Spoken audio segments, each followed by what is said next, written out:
In the damp, suffocating heat of the Burmese jungle on May 12, 1945, a man barely 5 feet tall changed the course of a battle and etched his name into the annals of military history. His name was Lachhiman Gurung, a rifleman in the legendary Gurkha regiments of the British Indian Army. Born in the quiet mountain village of Dakhani, Nepal in December 1917, Gurung came from humble beginnings. His family tilled the earth to survive, and like many young men in the region, he faced a stark choice: endure the backbreaking life of a subsistence farmer, or attempt the near impossible feat of joining the Gurkhas. The Gurkhas, fearsome, loyal, disciplined warriors from Nepal, had served Britain since 1815. Their reputation was unmatched, their motto simple but absolute: better to die than be a coward. Gurung had grown up hearing the stories of Gurkha valor, their legendary prowess with the kukri knife, and their willingness to fight to the last breath. He wanted to be one of them. But standing at just 4 feet 11 inches, he didn't meet the minimum height requirement. Fortunately for Gurung, the outbreak of the Second World War in 1939 changed the equation. As casualties mounted, the British military relaxed recruitment standards.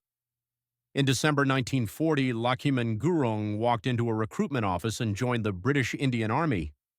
He was assigned to the 4th Battalion of the 8th Gurkha Rifles, an elite unit with a long and decorated history. Gurung trained hard, mastering the Lee Enfield rifle, jungle tactics, and the unforgiving code of the Gurkhas. It wasn't just training, it was transformation. He became a soldier not just in name but in mindset: aggressive in offense, immovable in defense, relentless in purpose. By 1944, Gurung found himself in Burma, a living hell of rain-soaked jungles, disease, and death. The Burma campaign was brutal. British and Indian forces battled an enemy that refused to surrender: the Imperial Japanese Army. These Japanese troops were hardened, ruthless, and ideologically committed to dying rather than retreating. In May 1945, the Allies were pushing hard to break through Japanese lines as they retreated through the Burmese interior. It was a critical phase of the war. Gurung's battalion was tasked with blocking one of the last Japanese escape routes near the village of Tongdao. The terrain was unforgiving: dense vegetation, slippery mud, limited visibility. Gurung's company, C Company, dug in along a ridge. His forward trench, manned by just 3 Gurkhas, including himself, was 100 yards ahead of the main line. It was the first line of defense, the sacrificial tripwire that would alert the others of a Japanese attack. Gurung and his comrades fortified their position, laid out ammunition, and placed their kukris within arm's reach. Then they waited. The Japanese came in the dead of night. Not a small patrol, an entire company, at least 200 strong.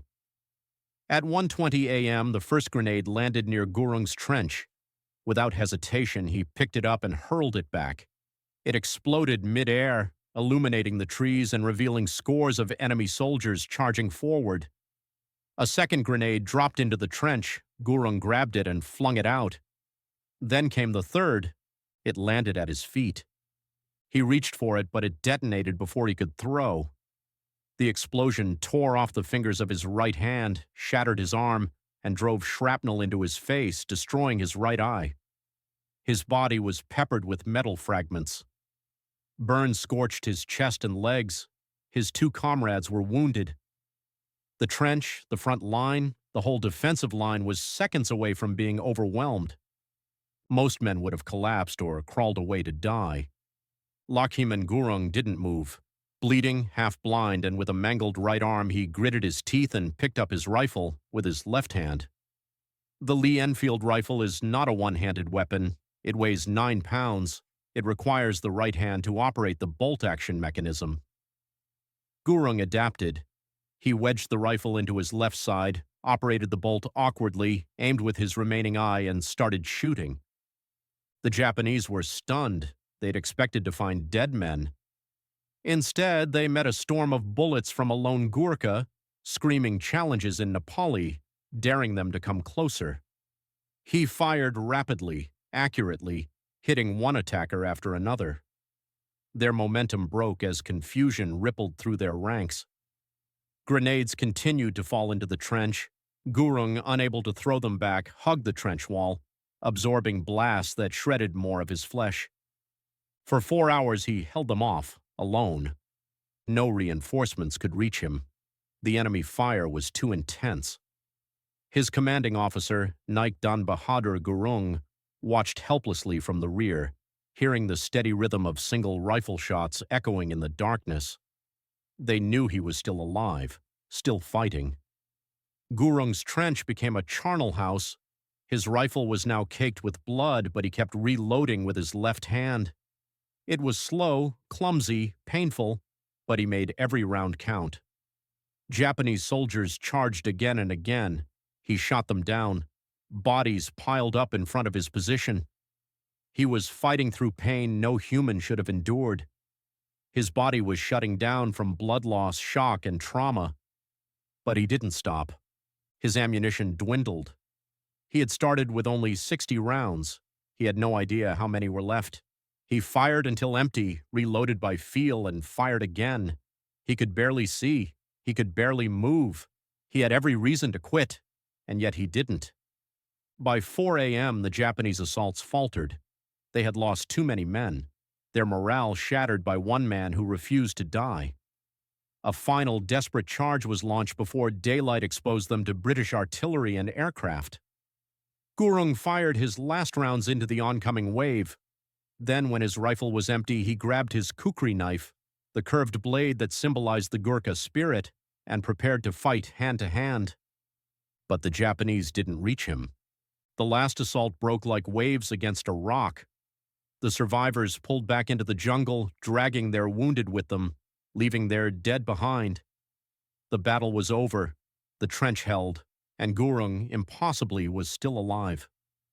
When his comrades finally reached him, they found a man covered in blood, surrounded by spent casings, his right hand gone, his right eye blind, his face burned, still clutching his rifle, his kukri resting beside him. He was watching the jungle, waiting for the enemy to return. They never did. Medics rushed him to the rear. Field surgeons worked desperately to save his life. His right hand was amputated. His right eye would never see again. Dozens of wounds were stitched, burns treated. He survived. His body was shattered, but his spirit intact. Around his trench, 31 Japanese bodies were counted. 31 confirmed kills, all by one man with one hand, one eye, and unbreakable resolve. Many more had likely been wounded or dragged away. The recommendation for the Victoria Cross, the British Commonwealth's highest award for valor, was immediate. The official citation noted his actions, his injuries, and his 4-hour defense of the forward post, but no document could capture what he endured. After the war, Gurung returned to Nepal. Life wasn't easy. He couldn't farm. He received a small pension, later increased, and struggled through the years. But in his homeland, he was a legend, a symbol of Gurkha courage and sacrifice. In 1995, he was honored in London by Queen Elizabeth II and remembered by soldiers and citizens alike. Lachhiman Gurung passed away on December 12, 2010, at the age of 92. His death was mourned across 2 nations. His story was told again and again in schools, museums, military academies. Today, his name lives on. His legacy taught to every new Gurkha recruit. His story displayed in the Gurkha Museum in England. His Victoria Cross preserved for history. Lachhiman Gurung wasn't born a hero. He wasn't the biggest or strongest. He wasn't invulnerable. What he had was unyielding courage, loyalty to his brothers, and a refusal to surrender. On May 13, 1945, he showed the world what better to die than be a coward truly meant. He was a Gurkha, and he held the line.